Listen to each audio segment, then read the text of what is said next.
Welcome, everyone, to a special presentation of the Grizzly Cub Network. We are back for the second straight year, filling out our March Madness brackets. I'm Thomas Crow. Joining me is my partner, Brian Powers. And, Brian, you did say that you filled yours out. It's just not here at the I forgot it moment. on my desk. Okay. And I know you're one for promptness. Yeah. And so I didn't want to go back, and I was already 3 minutes late. So I didn't want to. I didn't want to. I knew what it was. Okay. I knew what it was. Yeah. All right. Well, I'll let you introduce our guests then. Yeah, we have with us today the voice of the Grizzly Cubs, among other things. Yeah. Indy, I believe, IUPUI, Yeah. Brownsburg. Do you do some Brownsburg stuff too? I did Brownsburg football and volleyball this fall, and then came back to Franklin for the basketball season. But I also do UND and then fill in at IUPUI every once in a while. All right, we have with us Rob Connett. Connett. I'm sorry. All right. So, hey, this is why he's a better. Thanks, This is why he's a better PA guy than I am. Yes, he gets yes. the names Rob right. is our 1A PA guy, and Brian is the 6B. 6G. That's a little generous. 6G. That's a little generous. 6G. All right, so Rob, we obviously recruited you today to be on the show because you have a very strong tie to March Madness brackets. Explain your bracket challenge to me a little bit. So this is something I started doing when I was in 7th grade. So I've been doing this for almost, what would that be, 16, 17 years. And so my dad is the one that really got me into it. He's a big sports fan. I'm a big sports fan because of my dad. And when I was a kid, he just gave me a March Madness bracket to fill out and showed me how to do it. And he had the whole family do it. And if you get it right, you highlight it yellow. If you get it wrong, you cross it out in red pen. And I just became addicted to it. And so my dad, when I got into middle school, my dad was like, well, why don't you have your friends do it? I'm like, okay, sure. So I printed out like 25 brackets, gave it out to all my, friends in middle school. I had some teachers fill it out, and it became addicting. And so I've been doing it every single year.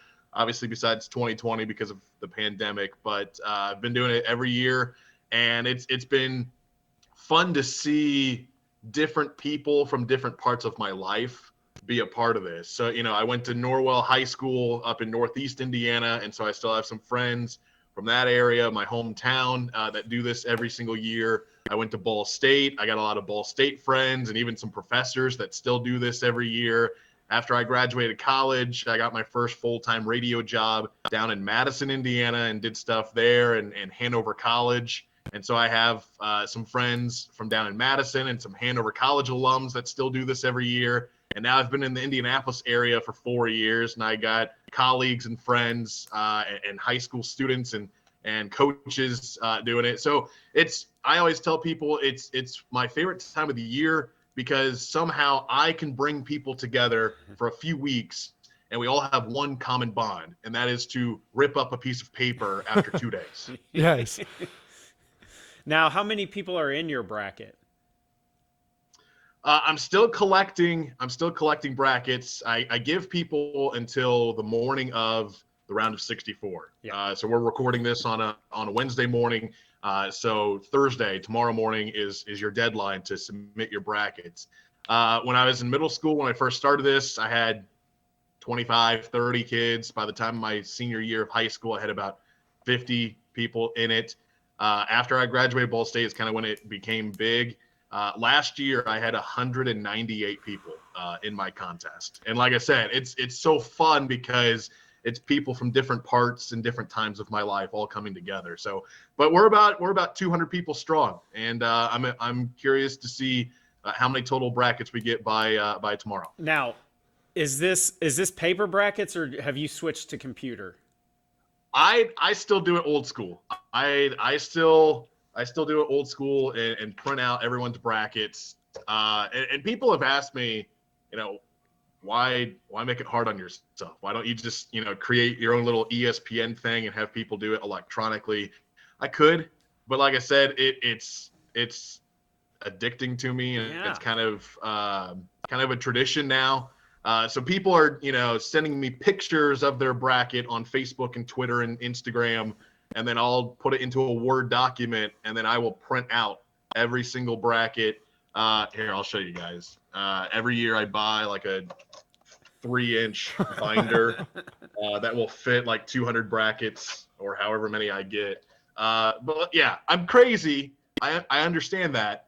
But I guess it's the tradition part of it where I still like to do paper brackets and highlight every person's team. And I have an Excel spreadsheet where I keep track of all the points, and I like old school. Yeah, at my old school, I was in charge of our brackets there, and so we would have 50 or 60, and I would do them by hand too, just because I like the highlighting and the crossing out. Yeah, and it's always fun when you've got someone who's going a long way and they get upset early just to see someone's bracket, just cross all this stuff out. Until it's the pain of yours. Yeah, until it's mine. Until it's highlighter. Yeah. It usually gets easier the farther you get along, because it's like there's just 2 marks or something. But the hardest part is the math part of it. Because if you're adding like 4 or something like that, 4 points or something, it's like, oh man, so what this and it. And people have the upset factor and stuff. Yeah. Rob, so this will be my first year in it. So how does it feel knowing that you'll actually have someone achieve a perfect bracket this year? I will, we will make sure we go on all the TV stations here locally in the Indianapolis area, and then we will try to go national and to show everybody that Thomas Crow has the $1 million perfect bracket. I will be honored to have that in my contest. Yeah. Okay, good. So, before we dive into our brackets, explain to me how you do the scoring in your bracket. Do you have upset factors? Does, the further you get in, the more points? How does that work? So what I do, and everyone does it different, but what I've been doing I was experimenting with how I want to do points early on in this contest, but I've kept it the same about the last 6-7 years now. If you get a round of 64 game right, that's worth 1 point. But if it's an upset, it's worth 4 times as much. So you'll get 4 points for that. And I always have to explain to people, an upset, you have to be 2 or more seeds lower than the other one. So not like a 9-8. Over, right, a 9 over an 8, that's not an upset. When you get to the later rounds, if it's a 2 over a 1, that's not an upset. But if it's a 10 over a 7, a 12 over a 5, a 13 over a 4, we've seen that the last couple of years for some reason. Those are worth more in the early rounds. And so I'll tell you this, Thomas, out of the brackets that I've received already, Gonzaga seems to be the overwhelming popular pick to win it all. So for all those people that have Gonzaga winning it all, and if that does happen, if Gonzaga ends up winning the championship, it's all going to depend on, did you get the right upsets early on? That's how you're going to get most of your points, is picking those right upsets in the first couple rounds. Well, yeah, like you said with Gonzaga, I guess that'll kind of lead us into our first discussion here. I'm not too worried about Georgia State against Gonzaga. Ron Hunter. Unless RJ Hunter comes back for some reason.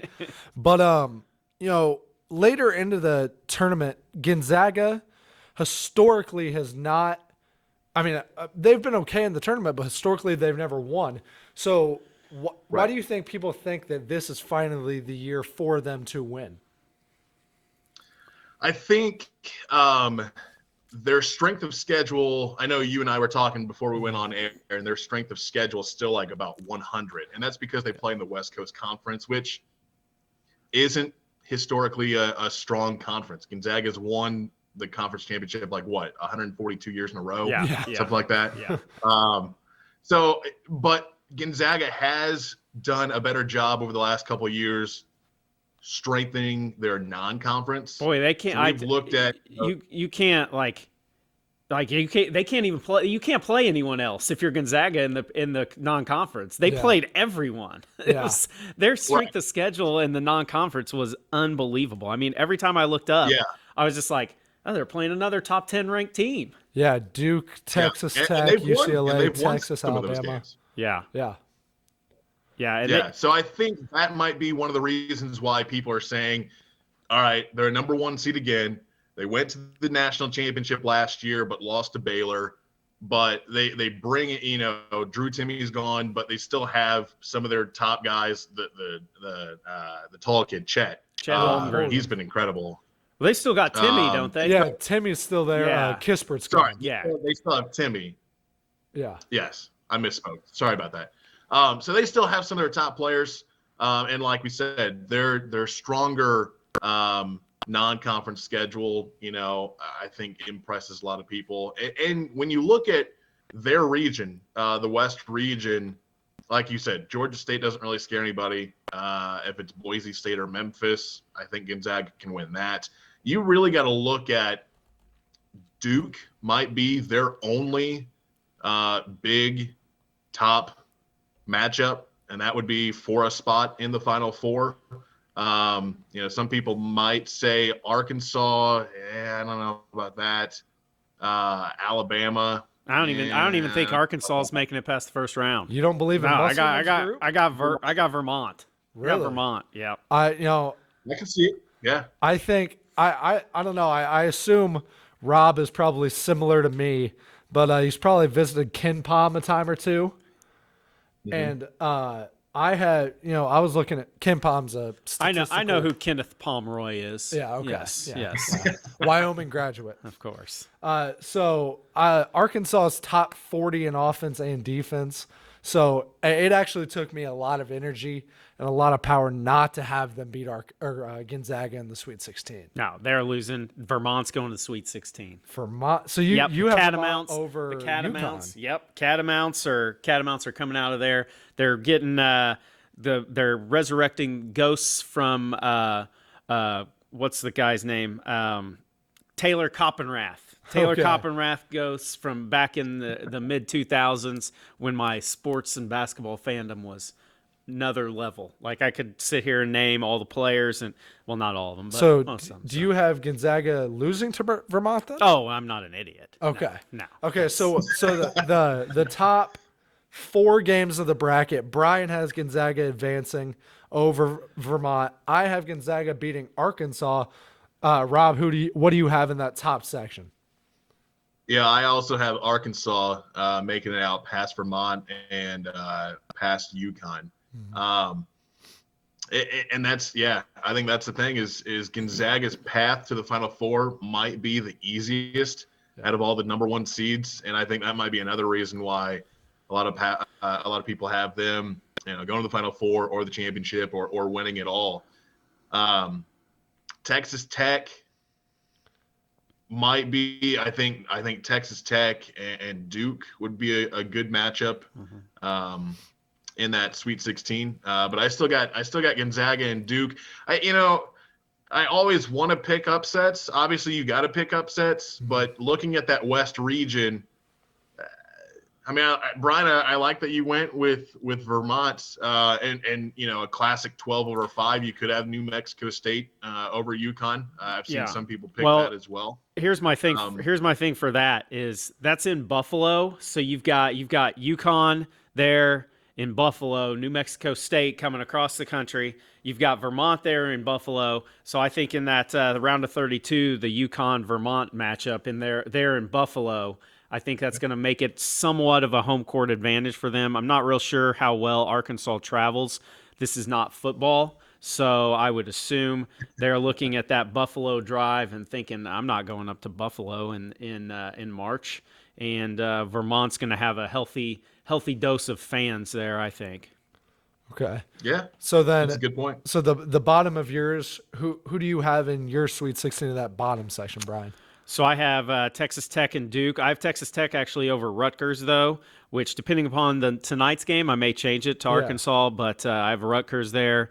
And then I think – so everyone's talking about the round of 32 matchup, Michigan State and Duke, because Izzo seems to have K's number a little bit. But I'm thinking Davidson with Foster Lawyer The old Michigan State player, he played there last year, still good friends with him. I think Davidson's going to pull that one off. Even though I watched them on Sunday and they looked like complete garbage the last 2 minutes Richmond, of that game. The Spiders got their number to make it into the tournament. Yeah, but I think Davidson's going to beat Michigan State and going to set up a Duke Davidson round of 32 matchup. Okay, so that's convenient. I also have Davidson in beating Michigan State. I think they're just a very inconsistent team. Yeah. Obviously Duke, obviously Texas Tech. Texas Tech's one of the best defensive teams in the nation. But my sleeper in this one is Nate Oates' Alabama team. They have the number one hardest strength of schedule in the nation. They still finished a game under 20 wins. If they're shooting their three-pointers and hitting them, they're one of the best teams in the nation, in my opinion. But I don't have them beating Duke in the Sweet 16. I have Duke advancing against Gonzaga. Yeah. And Rob? Go ahead, Rob. Yeah, I like you guys. I think that Michigan State Davidson game might be the best one in that West region. And I keep going back and forth with it because kind of like what you guys were saying, Michigan State, Tom Izzo, you don't want to bet against Tom Izzo in March Madness. And then every time that you say that, they seem to lose in the first round. Yeah. It's just every year it's like, all right, are we going to have Michigan State advance far or are they going to lose in the first round? And that seems to be the case the last few years. So I keep going back and forth between Michigan State and Davidson. Whoever wins that game is going to lose to Duke. And a lot of people have Duke even winning that West region. There are a handful out of the brackets that I've seen so far. There's a handful of people that have Duke winning it all, which that would be a great storyline. No, it would be horrible. It would be horrible. It would be awful. I know. Duke. The earlier Duke loses, the better. Let's just get this out of here. Get Coach K gone, so he can make it all about him, and then come back next year and be like, actually, I think I need to go one more year. I can't end like this. Come back next year. So he's going to pull a Tom Brady. Oh, yes, absolutely. What a weird week that was. Oh man. Yeah. Well then, I guess I'll spoil your party, Brian. I have Duke advancing over Gonzaga. Get him out of here. I have Gonzaga. They've got Chet Holmgren, who's coming to his own the last couple months of the season. He started off a little slow. He's kind of a freak of nature. He's kind of the new-ish version of Kevin Durant. Yeah. I think 6'10", 7 feet tall, can do it all on the court. I don't necessarily know if he can lift this table up over his head, but I know he can lift a basketball up over his head and throw it in the goal. Who could lift up this table is Paolo Banchero. Paolo Banchero. I know, it's kind of a cool name. Yeah. And I think I give that advantage to Duke because, Trevor Keels, Theo John, those are some big dudes. They got Mark Williams too. Yeah, potential future Pacer Mark Williams. Yeah, with that Cleveland. They got pick. some big guys, and I think that's why they beat Gonzaga. Rob, you guys make really good points. I have Gonzaga winning the West region and going to the Final Four over Duke, and I think it would be an incredible game in the Elite Eight. Yeah, again, there's part of me. Duke didn't look so hot in the ACC tournament. There's some rumblings I've seen on Twitter about how some of the players are not playing hard for Coach K's last season, and he's starting to lose the locker room. I don't know how much I believe that, but I could. Again, it'd be a cool storyline. Sorry, Brian, but I for just college basketball in general, it'd be a cool storyline if Duke, goes far or even wins it all for Coach K in his last season. And at the same time, it's kind of like Michigan State. For some reason, I can see Duke. I don't know if there's just a lot of pressure on them because it's Coach K's last season. There's so much attention on this team, and I could see Duke somehow choking and losing like in the Sweet 16. But I'm gonna stay chalk with this one, and I have number one Gonzaga over the Blue Devils for that Final Four spot out of the West. So you both go Mark Few's group. I'm going to go with the storyline, go Coach K. So let's just stay at the top. Let's go over to the South bracket and talk about the top 6 games there. Brian, talk to me about your top 6 there. Yeah, I'm pretty chalk. My whole bracket, just kind of looking at it, is very chalk, and I don't know. I I can't. I usually pull the trigger on a lot of upsets, and I usually don't win any brackets. So I guess if I just went kind of chalk, I'm going Zona, Seton Hall, Houston, and Illinois. So my thing, Houston is they don't play anyone. Like they have their first quad one win. They got it Sunday against Memphis, and with Memphis is I don't know. I mean, finally they get rid of the number one recruit in the nation, the next LeBron James, and then they start playing well. So who knows what we're going to get from Memphis? But I have them losing in the first round anyways because I think they're so concerned about a game against Gonzaga, they're going to overlook Boise State. But that's the bracket we just went in. But I think Houston in this game, UAB, that sounds like a Houston opponent. Like they've played them twice or 3 times this year, home and away, and then in their conference tournament. And so they're used to playing UAB. But then they get into that next round against Illinois, and I think Illinois is gonna knock them off, and they're gonna play Arizona in the Sweet 16. So I think that's how it's pretty basic for that one. Okay, so looking at mine, obviously Arizona and Seton Hall in the top. I've not been a believer in Arizona all year. Like we said with Gonzaga, 68th strength of schedule in the Pac-12. Not a great conference, still Power 5. I have Houston and Illinois as well. But, all of it, Arizona advancing over Seton Hall. But when I look at Illinois and I look at Houston, something just strikes me for Houston. Top 11 in offensive efficiency, top 11 in defensive efficiency, only team in the nation other than Gonzaga to have that. It's because they don't play. They don't play anybody, Paul. like you said earlier, Brian, they don't really play anybody. Top 90 or 95th in strength of schedule, but I don't believe in Illinois. I never have. Yeah. I don't think Underwood has what it takes to get them far. And so I'm going to have Houston and Arizona in that championship game. And, I'm glad these microphones are here to separate your left hand from my face because I have Houston winning that game. Man, I can't root for Kelvin Sampson. That's what this is all about. After what I watched him do, him drop that bomb on the program that I love, I can't root for that guy. He's a great coach, though. He can coach a basketball team. But I'm putting Illinois in the Sweet 16, and I don't necessarily love it, just because I remember what they did last year. Last time I saw them, they were getting beat by IU. Yeah, I don't. Last year, old Crutwig with the stash decided he made Kofi season. Coburn just the kiss the ring. I guess he made him. Yeah. All right, Rob, what do you got? Give me the Blazers.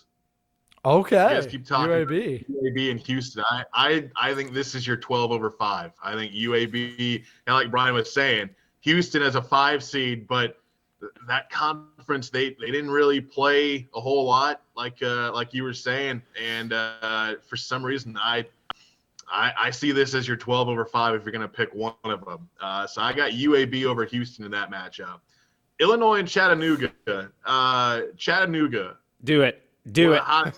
Going into their I don't know if they're going to beat the Illini, but Malachi Smith averages 20 points per game for Chattanooga. I heard I think it's like 5 or 6 players in this tournament that average 20 or more points per game. Malachi Smith for Chattanooga is one of them. Thing is, Kofi Coburn is also one of those players with 21 points per game.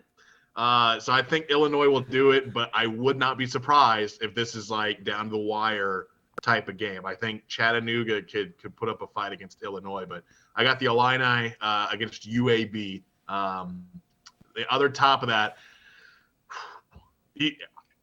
like I said at the top of this show, I still haven't completely finalized my bracket yet. I keep going back and forth. Arizona could go all the way and win this thing, or they could lose in the Sweet 16. And I don't know which way I'm going to go. I have a good feeling. Arizona's tall. They're big. I mean, they crash the boards. They are a big team. So Wright State, Bryant, whoever wins that game will lose by 25, 30 points. All-American and Matherin as well. Yeah.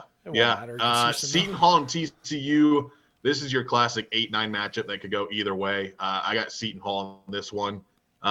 So, yeah, Arizona, Seton Hall, UAB, Illinois in that top half of the South region for me. Okay. All right, so, Brian, let's discuss the bottom. All right.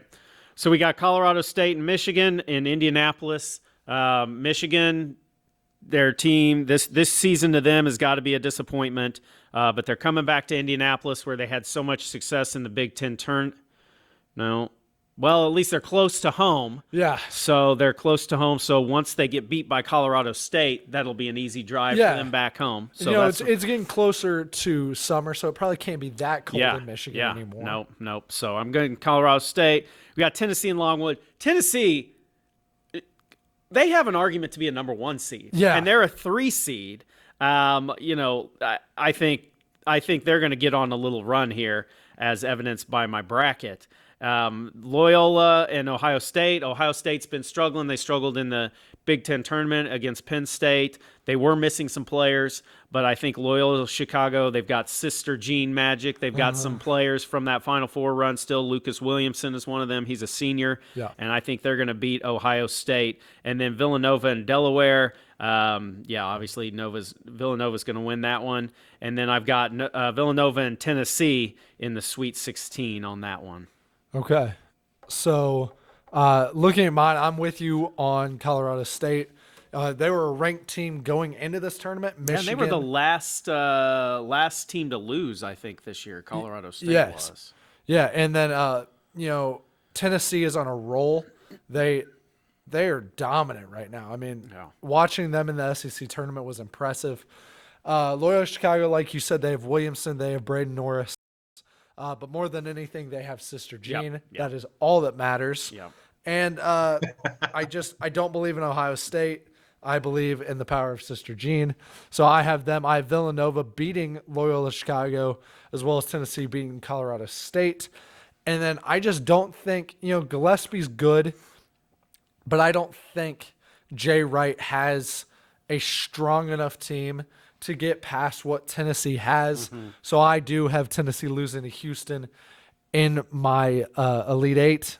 And then obviously, like I said earlier, Houston to make it to my Final Four. Yeah, and I have actually Arizona to beat Illinois. I have Tennessee to beat Villanova, and I have Tennessee to beat Arizona in the Elite Eight game. So I have Tennessee in the Final Four. All right, Rob, and finish out your south side of the bracket. Yeah, like I said, I haven't completed this yet. I'm still going back and forth.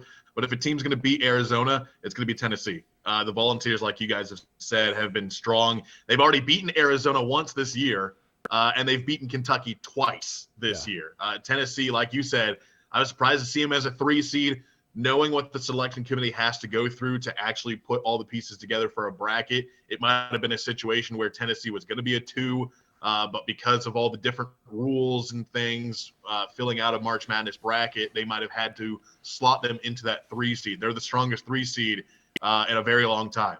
So I got Tennessee. If it's not Arizona coming out of the South, it's going to be Tennessee. Like you guys said, I don't think Villanova is as strong as a team as they have been in years past. They will beat Delaware. Loyola over Ohio State. If you want to get a little bold, how about Loyola beating Villanova? Ooh, okay. To advance in the bracket, I could see another Cinderella run for Loyola, and that could potentially be a big bracket buster if Loyola gets past Villanova. One thing about this Colorado State-Michigan matchup that's becoming even more interesting 24 hours before they're supposed to play. I don't know if you guys have seen or heard about what's been going on. Colorado State Are they even here yet? does not know. They do not know how they're getting to Indianapolis. So what I read on Twitter was the NCAA told all the teams, we will fly you. We have NCAA charter planes or buses to send you to your first round site. Colorado State said they have not heard from the NCAA. And the NCAA said it's a lack of flights and pilots that every American is dealing with right now because of shortages and all of that. So as of last night, Colorado State still does not know how they are getting to Indianapolis. So that might be a storyline in the back of your head that makes you think a lot of and it could go either way. It could go one of two ways of they had all this to deal with before they even get to Indianapolis. They're distracted. They come out flat, and Michigan just steamrolls them. Or it could be a way to charge this team up. Hey, we got to Indianapolis less than a day before we're supposed to play at Gainbridge Fieldhouse, and that fires up the team, and Colorado State could beat Michigan. With that said, I have Michigan winning this game over Colorado State, but then losing to Tennessee in the next round. So, but that's something to keep an eye on with Michigan and Colorado State is how is Colorado State getting here? As of last night, they still did not know how they are getting here to Indy to play that game at Gainbridge Fieldhouse on Thursday. They are a solid team. I mean, they have solid wins over Creighton and St. Mary's and Boise State. So 25-5, they're 28th in the net. Like you guys said, they were ranked coming into the tournament, and they're top 15 in the nation in team field goal percentage. So Colorado State could put up a fight, but in the end, I think Hunter Dickinson takes over, and Michigan wins that first round game. Michigan advances, but then, like I said, I think I'm gonna. I don't have it completely filled out yet, but if it's not Arizona coming out of the South, it's going to be Tennessee. Okay. So let's go to, at least for me, what the hardest section of the bracket to fill out was. That's the Midwest. There's loaded teams in here. Kansas is a 1. Iowa is, I've been filling out brackets, not as long as you, Rob, but for at least, 8 years now. I don't know if I've ever seen a stronger 5 seed than Iowa. A really good 4 seed in Providence. And then you got a team that was number 1 in the nation for a while in Auburn as a 2 seed. So, a very strong Midwest. Brian, talk to me about the top half of that bracket. All right, yeah, Kansas. Obviously, they're a solid team. Think they're gonna roll through that first game. The second one, I've got San Diego State beating Creighton. I know Creighton played pretty well in the Big East tournament, but I think that San Diego State. They've got some good wins, and both of these teams play really good defense. I think a lot of times you think of them more for their offense, but both of these teams are kind of a defensive team this year.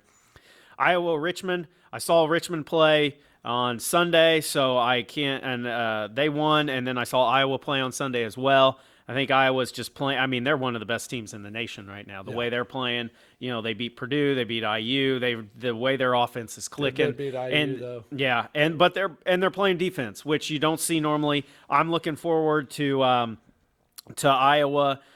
Just to Fran McCaffrey blowing up somehow, just probably his head exploding at some point once his face turns a certain color red. You always know what you're getting with Fran. Yeah. And then Providence and South Dakota State. You've got Providence. They're 25-5. I don't know what their record is in 1 or 2 possession games. I think it's probably 24-1 this year, and just been riding that all year. Al Durham, the old IU guard, love to see him in the NCAA tournament. Doesn't stay long. San Diego State pulls that upset, and then Iowa beats them. We got set up for Iowa and Kansas in the Sweet 16, and Kansas ends the dream season and the dream decade of Jordan Bohannon's NCAA career at Iowa. I have a very similar, Kansas obviously wins. San Diego State moves on. They're number 2 in the nation in defense right now, giving up right at 58 points a game, which, the IU game last night, I guess that would have been okay. But I also have Iowa advancing over Richmond, and then Providence. Providence was a top 10 team for a little while. But then we go to Kansas. I just think Ochai Agbaji is too much for that San Diego State team. I also think that Keegan Murray is too much for that Providence team. So you see Kansas and you see Iowa in that Sweet 16. And I think that, hopefully everything goes according to plan, and this is the game we get in the Sweet 16, because I think this might be the game of the tournament. I think with how hot Iowa is right now, Kansas ran through the Big 12 tournament. 2 of, if not the 2 hottest teams in the nation right now. And I think this could be one of those instant classic March Madness games. But, I just think Ochai Agbaji's this much over Keegan Murray as well as the supporting cast. So I'm going to be with you there and take Kansas into the Elite 8. Yeah. All right. So Kansas, like you were saying, Ochai Agbaji is a freak. Yeah. And he's going to take over a lot of games in this tournament for Kansas. San Diego State and Creighton. I got the Blue Jays. Again, an 8 versus 9 matchup where you can see it go either way. But I got Creighton with that just because they played in the Big East, and that's I think that's a tougher conference, so they're battle tested a little more than San Diego State. You guys have said it all about Iowa. They shot the lights out in the Big Ten tournament, but they played defense as well. I got Iowa over Richmond. Here's one that I don't think a lot of people are seeing. South Dakota State over Providence. I called it. And if you don't know much about the Jackrabbits, you guys might know a little bit about this, because I know you guys, do your research and stuff, but for the average American out there filling out their bracket, South Dakota State, first off, if you're filling out a bracket based off of mascots, nicknames, Jackrabbits has to be one of your top picks, right? Yes, they play in the Summit League, which is not that strong. They went undefeated in that conference, 18-0 in the regular season, and then swept the tournament. So they were perfect in their conference. And even though they're not playing the toughest schedule, it does say something that South Dakota State leads the country as a team shooting 45% from beyond the arc. They're going to chuck it. They're going to chuck it. Them and Iowa are just that game is going to be 98-94. Yeah. Yes, that's exactly where I was going with that, Brian. Iowa against South Dakota State. There will be 45 threes made in that game. It'll be 142 to 140. But I think Keegan Murray will have one more 3 that puts Iowa into the next round. But I think Iowa, if we can get an Iowa and South Dakota State matchup, man, if you love threes, that will be your game to watch. But I got Iowa, and then like you guys were saying, Kansas and Iowa could be a classic. But I'm going to go with Kansas. Iowa's run is going to be put to a halt by the Jayhawks. Okay. All right. So Brian, then let's talk about the bottom of that bracket.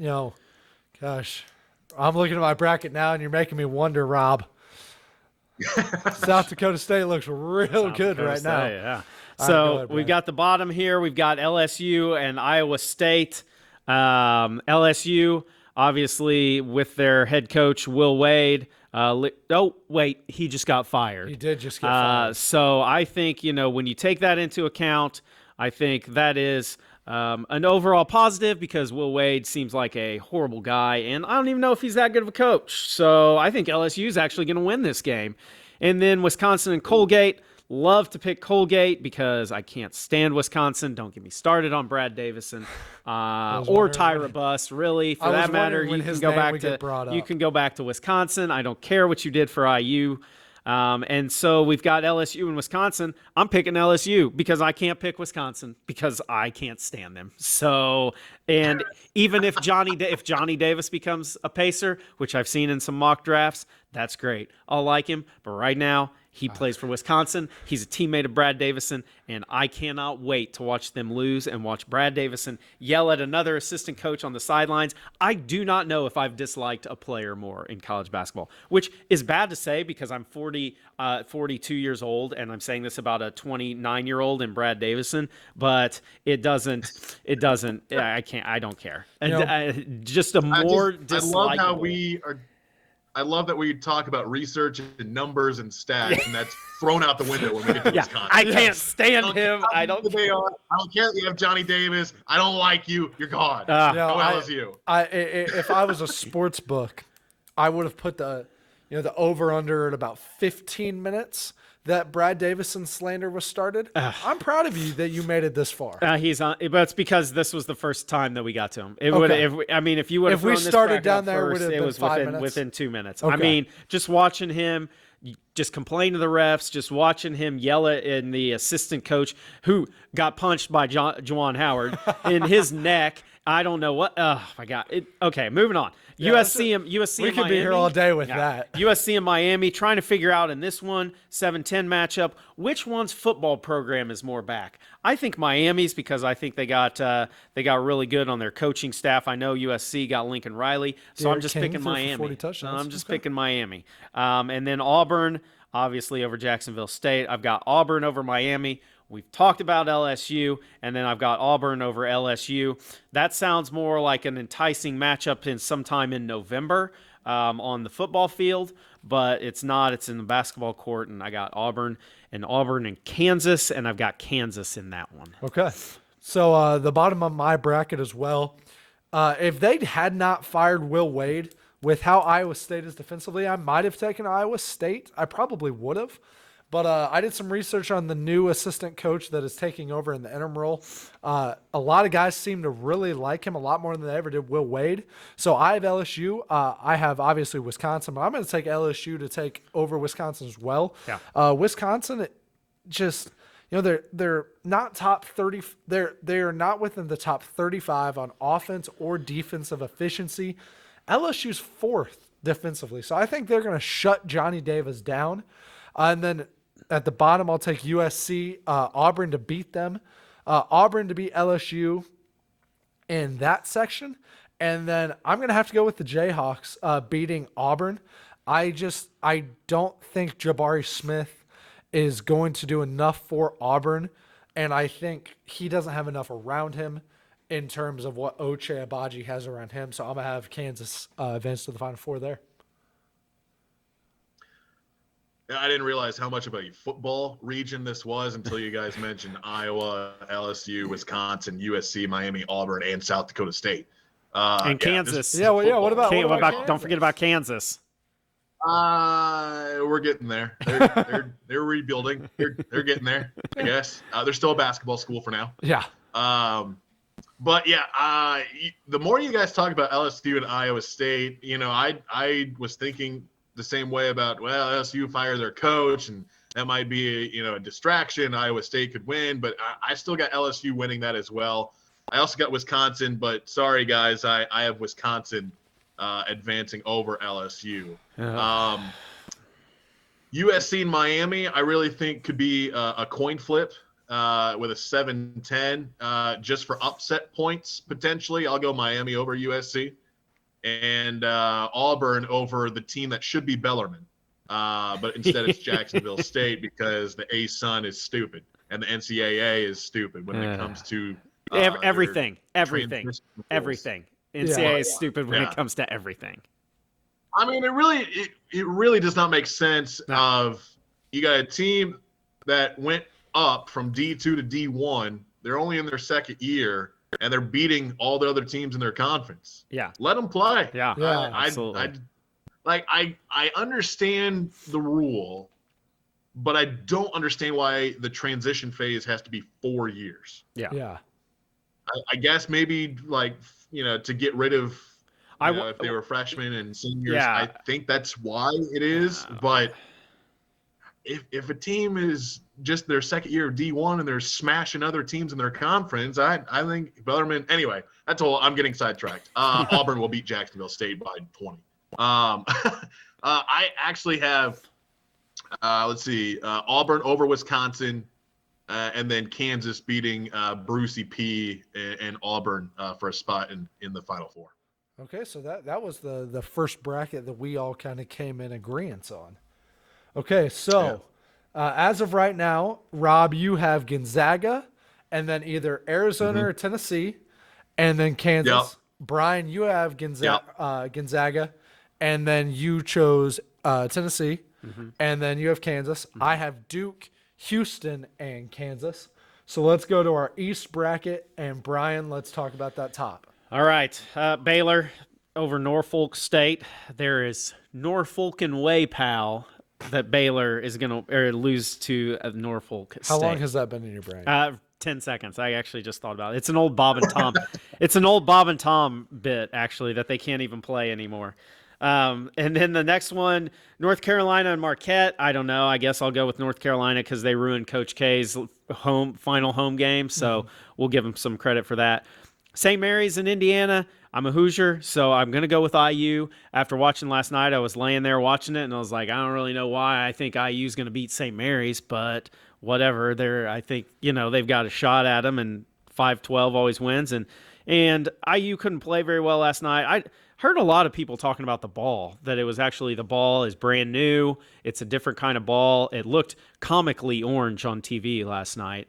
And so I wonder if by the time they play St. Mary's, they'll be used to it. And then UCLA and Akron, I've got UCLA. And then we've got Baylor, North Carolina. I've got Baylor there. IU and UCLA. Obviously, I'm a Hoosier. So unfortunately, Michael Lewis is as well, and he coaches for UCLA, and I've got UCLA over IU. I can't ride that train too long. I got to get my bracket picking glasses out before my IU glasses. And then Baylor and UCLA. I've got Baylor over UCLA. I think they're a little bit too strong. UCLA's got some good players. Johnny Juzang is one of them, but I think ultimately Baylor's going to go to the Elite Eight. Okay, so you got Baylor moving on. Obviously, I have Baylor beating Norfolk State. And then when I look at North Carolina, they as a team, they almost want to make me laugh because they play so bad defense that it almost doesn't seem as if they're trying at some point. I always wonder, like this year, you've got Hubert Davis, who's never been a head coach before, and he gets this program, he gets this gig. It's like, I mean, do you really know what you have in him as a head coach? Does he know how to run a program? I don't know. But when I look at North Carolina, they play terrible defense, but they put up 91 points against Duke, one of the nation's best teams. And so I'm going to have North Carolina advancing in that game, and we'll come back to them. I'm going to have St. Mary's over IU. The reason I'm doing this is St. Mary's has a top 15 defense in college basketball. They just, not even 2 weeks ago, beat Gonzaga. So that's two big things for me. Obviously, UCLA over Akron. And then we're back to the comical North Carolina team. I don't know why. Don't do it. I probably shouldn't. Don't do this. Don't do this. But when I see Baylor, I don't see a star. You're going to do this, aren't you? I see a team that scores okay. You're going to do this. But I see a team in North Carolina that gets into shootouts and wins all of those shootouts. Don't do this. Baylor doesn't play great defense either.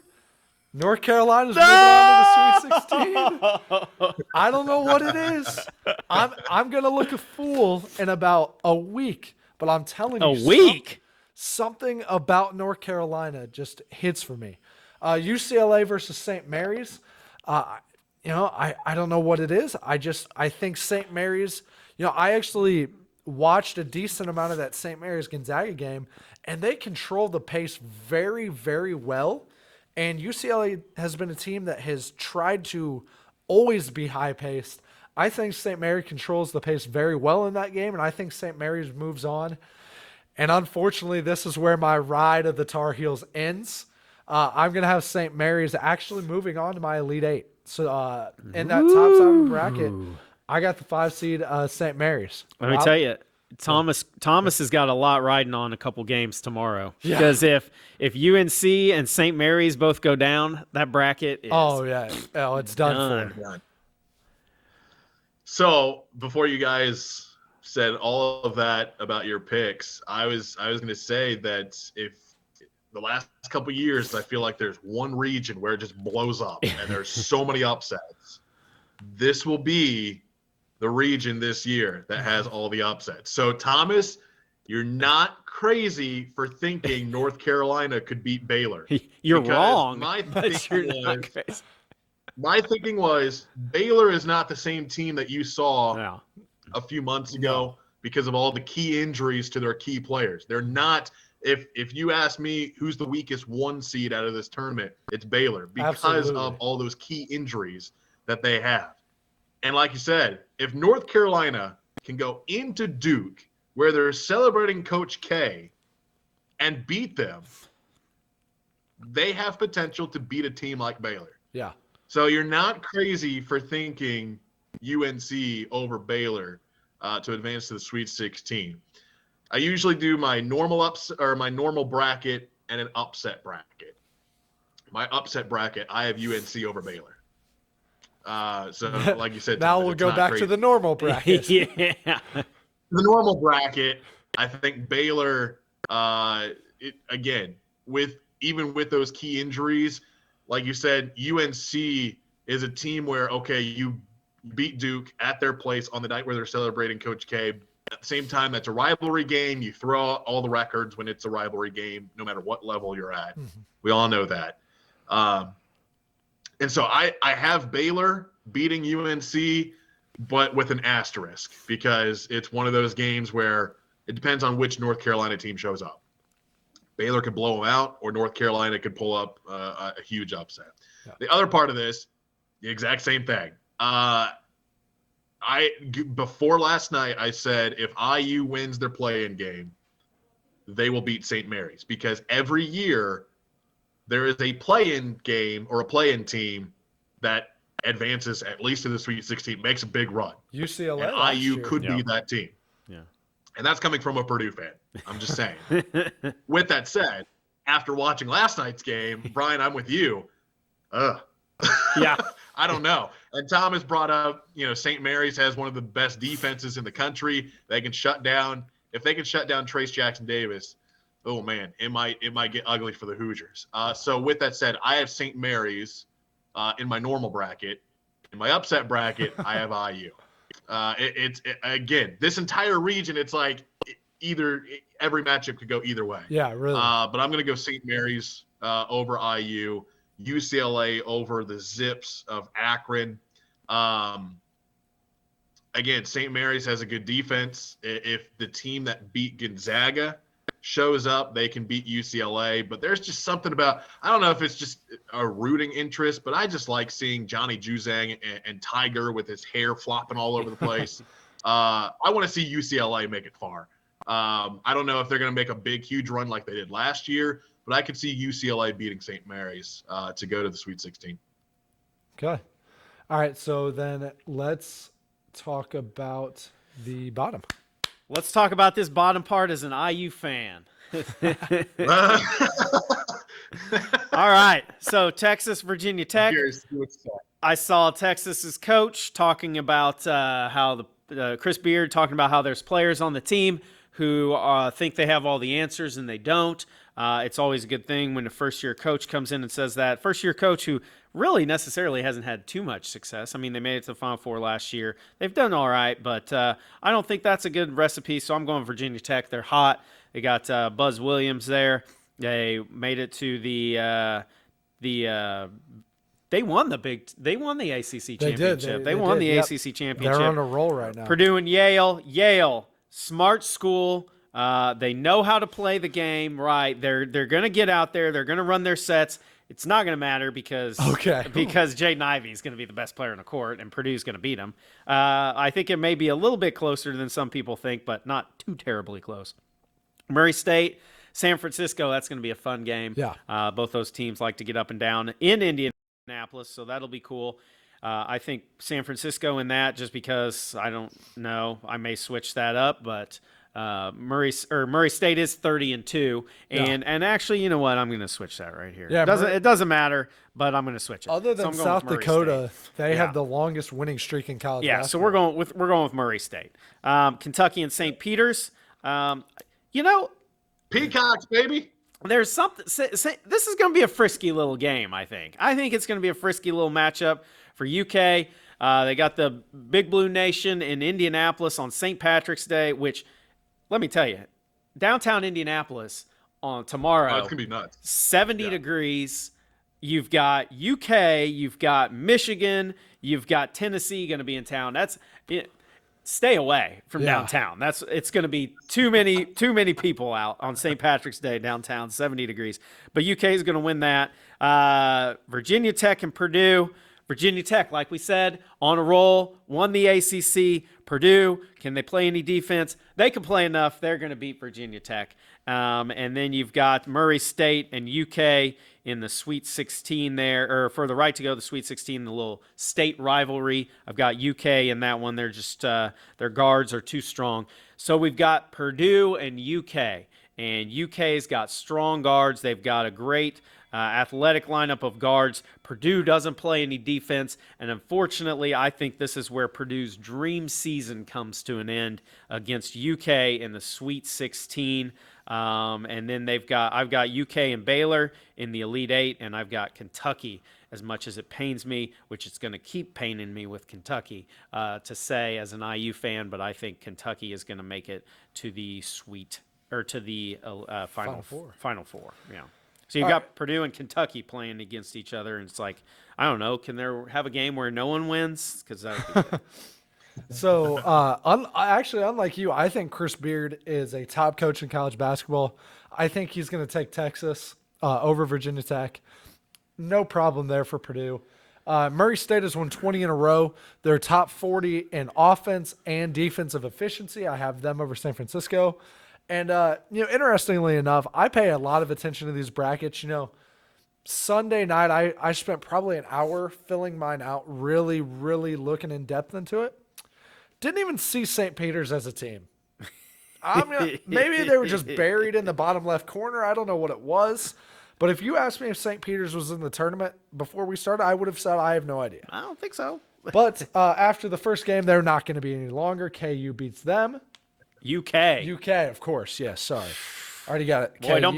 don't be saying that downtown Indianapolis tomorrow, because that's them's fighting words. I can tell you that. So then we got Chris Beard and Matt Painter. I think Matt Painter is a better coach than Chris Beard, and I'm going to take Purdue over Texas.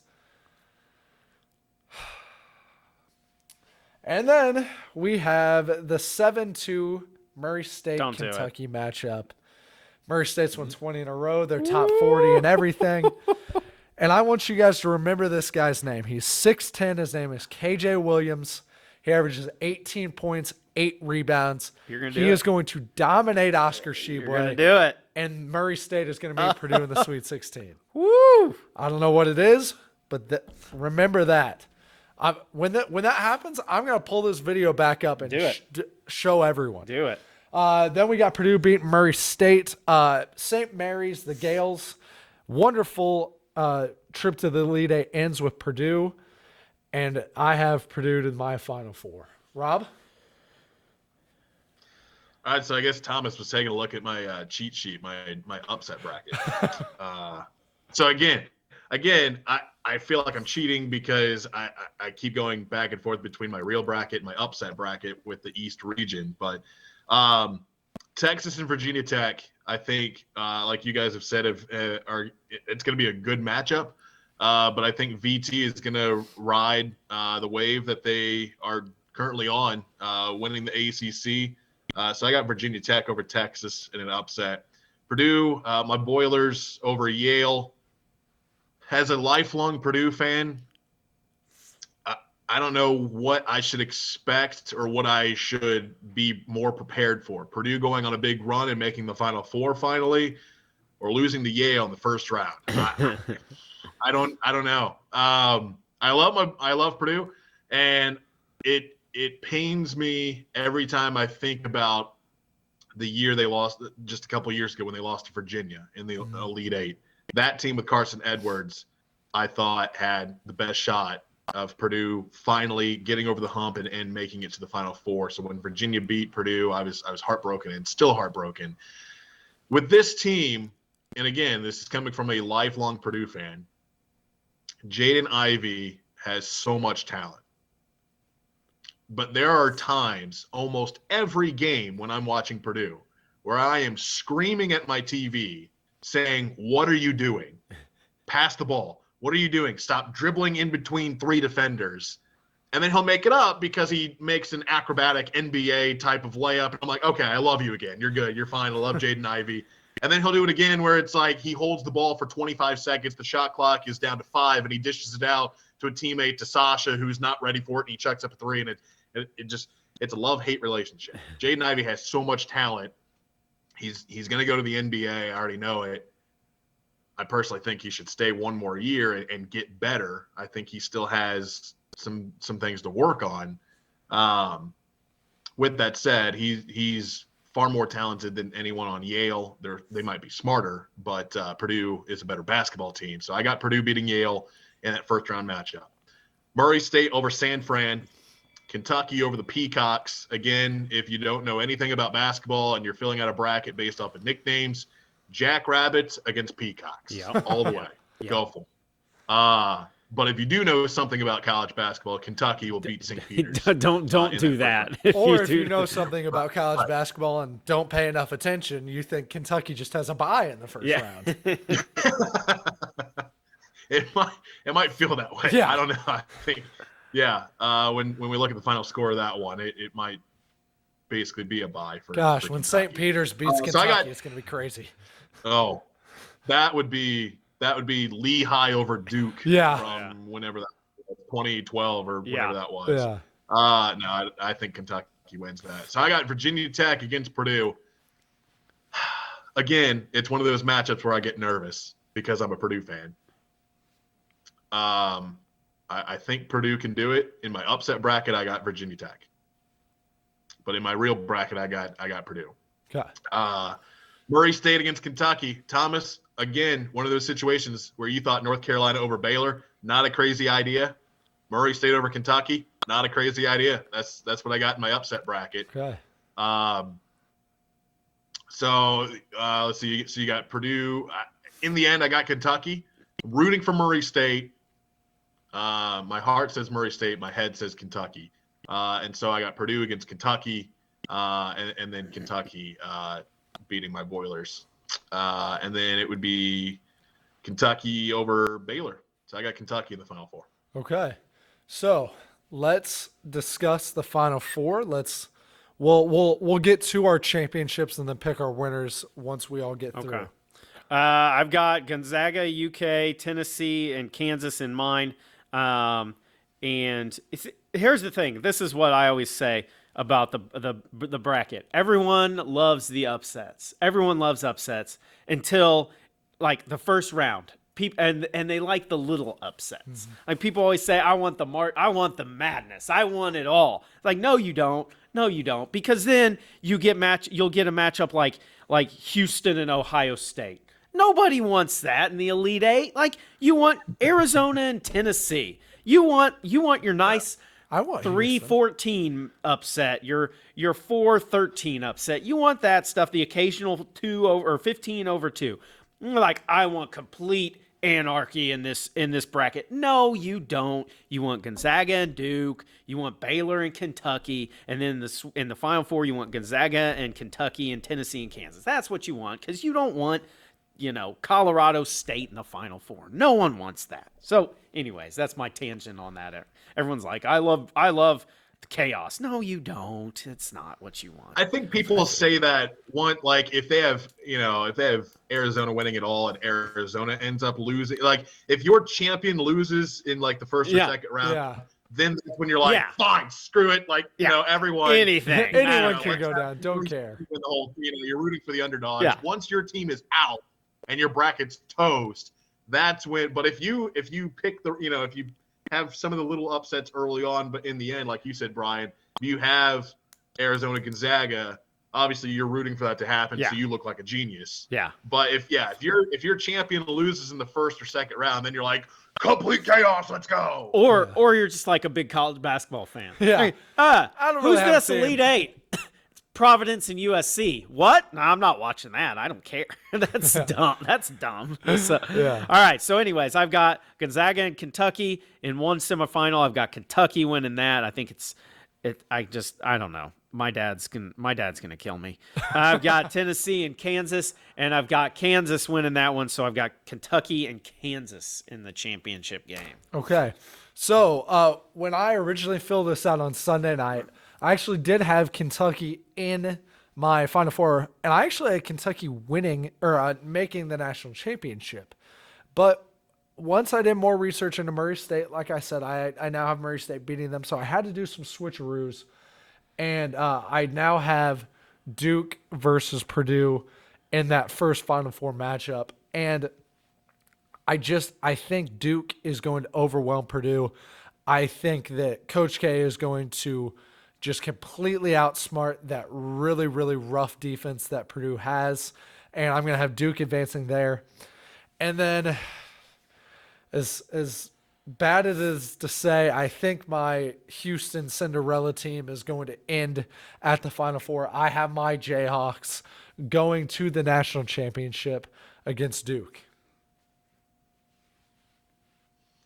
All right, so my Final Four, I guess I actually have to give you a final answer in the South then, because I kept going back and forth between Arizona and Tennessee. I think I'm gonna go with Arizona.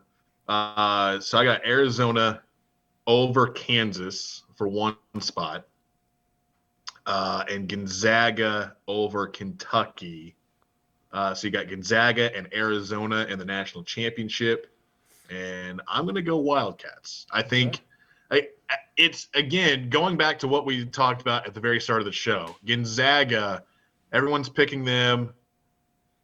I'm one of those guys where I just, for whatever reason, every March Madness, Gonzaga can make a run. They can make it like last year. They can make the national championship, but I'm not going to pick them to actually win it until I actually see it happen first. There's just something about Gonzaga. Yes, they're strong, but also they play in a very weak conference.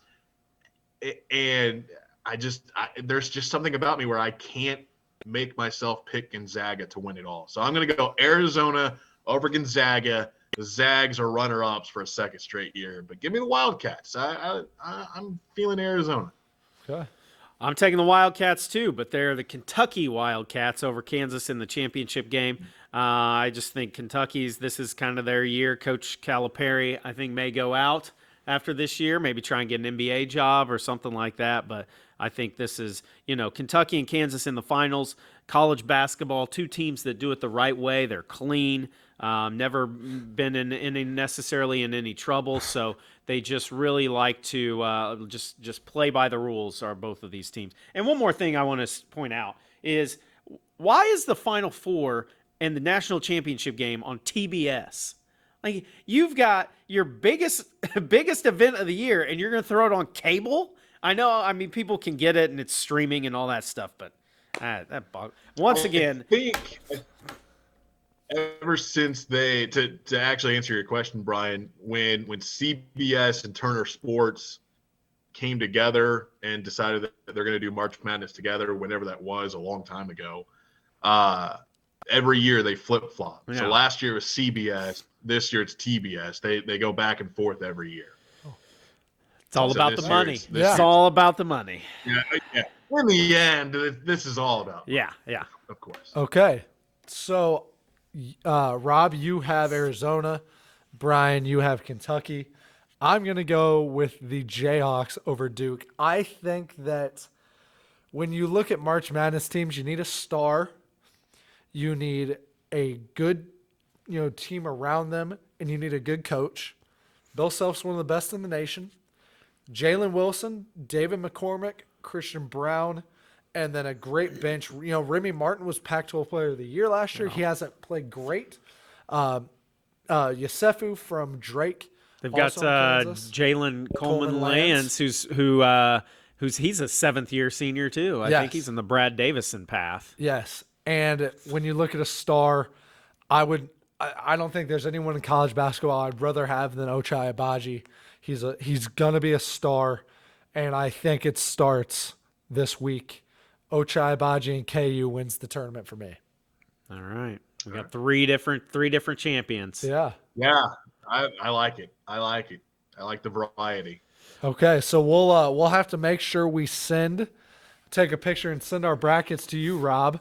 Get in on the competition. Yep. And let's get it started. Let's I can't let it wait. ride. I'm so excited, just with fans and everything. It's been a long time. And first game, I think first game starts in 23 hours and 57 minutes. So yes. I think 11:45 is the first game tomorrow. So we're ready. All right. When Arizona and Kansas lose in the Sweet 16, we'll just burn this show. Just burn the tape. Yeah. No. Yeah. Well, when Kentucky loses to Murray State in the round of 32, I mean, it's going to look real bad. All right, so this has been a special production of the Grizzly Cub Network. Brian, thanks for joining me as always. And Rob, we really, really appreciate you coming in and spending some time with us. You know, obviously you are a connoisseur of the bracket, so I know you enjoyed talking with us for a little while. Yeah, absolutely. Thanks for having me, guys.